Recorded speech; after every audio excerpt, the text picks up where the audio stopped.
Сказанието на нощта вече приключваше, когато златокосата малка принцеса се запъти към 5 спретнати кащурки, които бяха кацнали на върха на планината.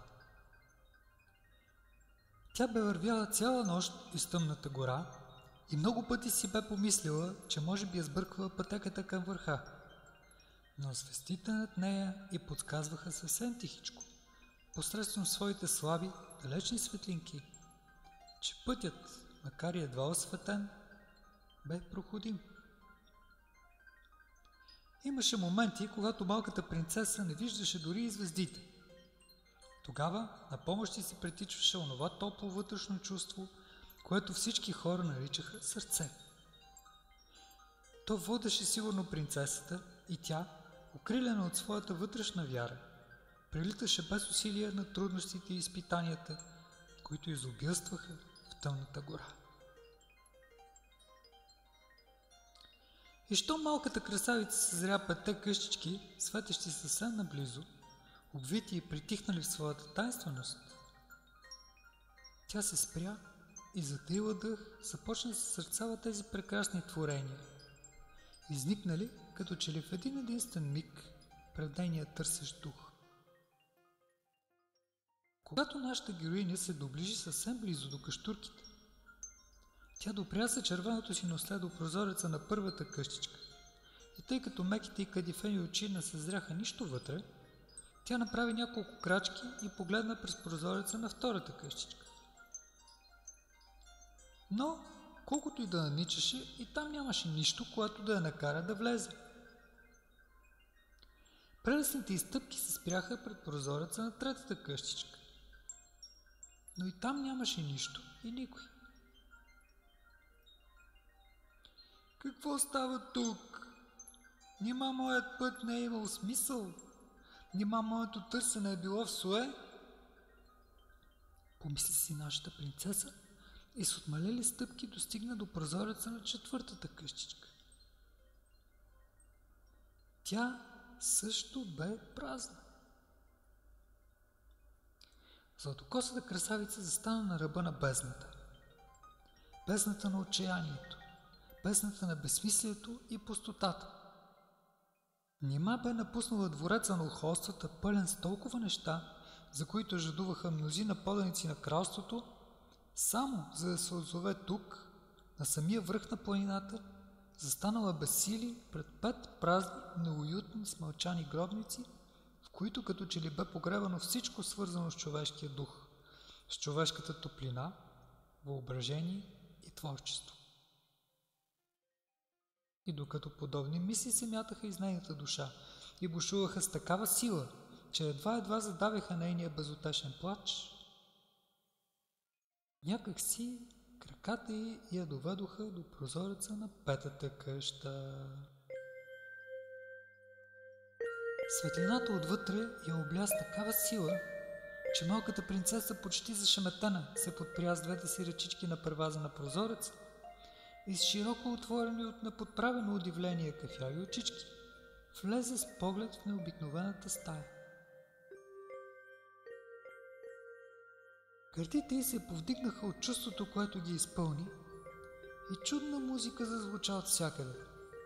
Цялата къщичка като че ли бе направена от музика. Музика, чието въздействие така оттъкна в душата й, че принцесата се намери в самата къщичка. Цялото й същество се бе превърнало в една чудна мелодия. Мелодия, която пееше тя самата, но и мелодия, която никой досега не бе пял. Защото тази мелодия бе чакала единствено нея през всичките тези години.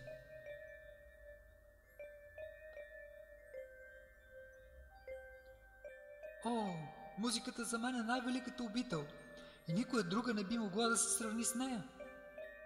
Възкликна малката сладорана, след като изпя до край мелодията си. Изведнъж зад нея се чуха стъпки, тихи и приятни. Тя се обърна и що да види? Пред нея бе застанал един просто облечен мъж, който като че ли бе изпратен от съдбата. Той се усмихваше приятелски, а топлите му тъмни очи сякаш я обливах с нещо много хубаво, нещо ново и неизпитано от нея до сега. Скъпа ми принцесо, твоят прекрасен глас, твоята красота и твоята доброта ме повикаха от много далеч и ето, аз съм тук, за да те въведа в твоите бъдещи обиталища, къщите, до които ти достигне, благодарение на своята диамантена вяра. Но кажи ми, човече, защо другите къщи са така празни и тъжни? Та как бих могла аз да прибивавам в тях и на всичко отгоре да бъда щастлива? Попита на свой ред принцесата. Нима не каза, скъпа ми принцесо, че музиката стои над всичко за теб? Така как би могла да очакваш, че ще видиш останалите твои обители, след като си ги отдалечила от сърцето си? Приближи се до тях, обикни ги поравно, защото те са еднакво ценни и нужни на хората, така, както и всеки човек е еднакво ценен и нужен на всемира. А къщичките, в които ти за бъдеще ще обитаваш, са направени както от музика, така и от поезия, и от танц, и от рисуване, и дори от занаяти. Истина говориш, вълшебнико. Наистина, аз вече ги виждам. О, колко прекрасни са всички те!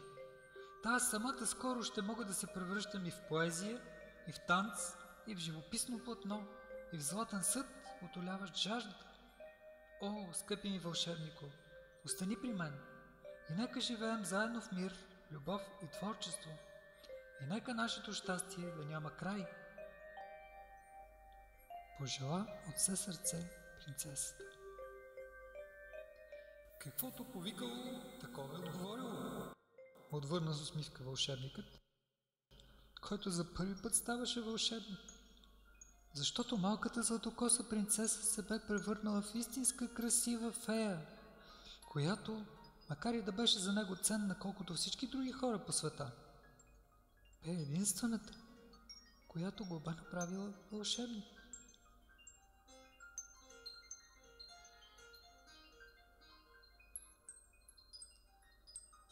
Казват, че и днес те живеят заедно там, някъде, високо, високо, на върха на тяхната планина, щастливи и вечни, по-прекрасни дори от момента на тяхното първо вълшебство. Те двамата, феята и вълшебникът. И ако и ти някога пожелаеш своето вълшебство, потърси своята планина, намери своя път, погледни към върха. Добър ти полет!